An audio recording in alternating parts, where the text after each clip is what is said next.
Ladies and gentlemen, welcome back to another episode of Music Theory Mondays, where we deconstruct popular music, jazz music, blues music, harmonic analysis of one of my favorite jazz tunes. It's called Lady Bird. Okay, and this one's cool because it employs a lot of the functions that jazz uses in terms of its chord progressions and its changes. So I'm going to put this up on screen for you, and let's jump right in, all right? So we're loosely here in the key of C, all right? The first chord is a C major 7, all right? So there's your C major 7.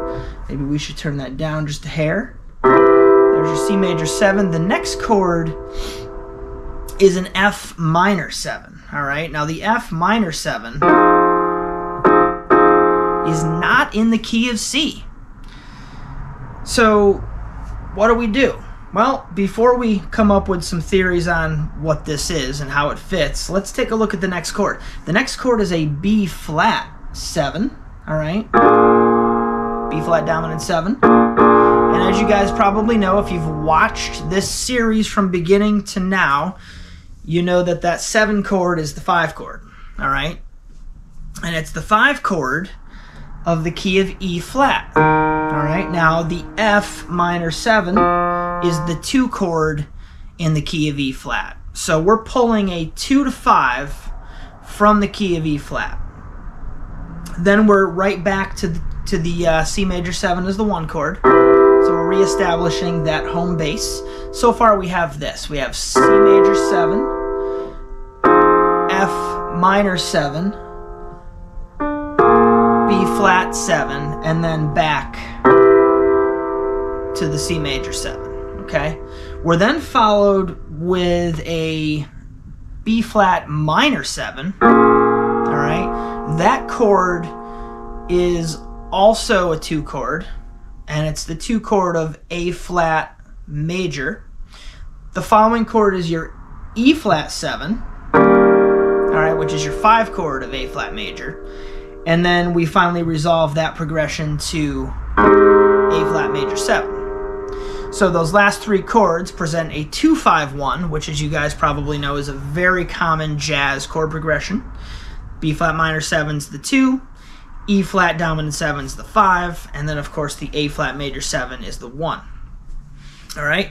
From there, we're going to go abruptly up a chromatic half step to an A minor 7. All right, I love those chromatic changes like that, even if they're not related within the same key. It's such a cool vibe. That A minor 7 then leads us to a D7. All right, so we're presented yet again with another 2 to 5, this time in the key of G. It's not going to resolve to G. We're just going to let it hang there as a 2 to 5, but you can plainly tell that that D7's the 5 of the key of G, and the A minor 7 fits in as the minor 2. All right. The next chord is the D minor 7, which then leads us to a G7.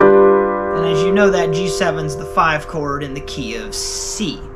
So we have another 2 to 5 in the key of C, and then we resolve it back to that C major 7. All right. Back to the 1. Now, what's really cool about this song is after that C major 7, we make an abrupt jump to an E flat 7, all right, which is the 5 of A flat, which then is played following, right, the 5 chord. And then my favorite part of this whole song is the employment of what's called the tritone substitution. And if you go back into the Music Theory Mondays playlist, you'll see a couple videos. I think there's 2 videos on the tritone substitution where I go through and I explain what it is and how to form it and its general function. We're throwing in a D flat 7 right before we resolve the chord progression back to C. Now, what's going on there with the D flat 7 is it's a tritone substitution, which essentially means you're replacing the 5 chord of the key of C. Now, you guys should know by now that whatever key the song is in, you're going to end that song on the 1 chord of the key you're in, most likely, right? Typically, what'll precede that 1 chord is the 5 chord. So you would usually get a G7 to a C, right? That would be your 5-1 resolution in the key of C. But what the tritone substitution does is it replaces that G chord, that G7, with another dominant 7 chord that can only be found a tritone away. Now, a tritone is 3 whole steps. So if you're on G and you count your way up 3 whole steps, you land on D flat.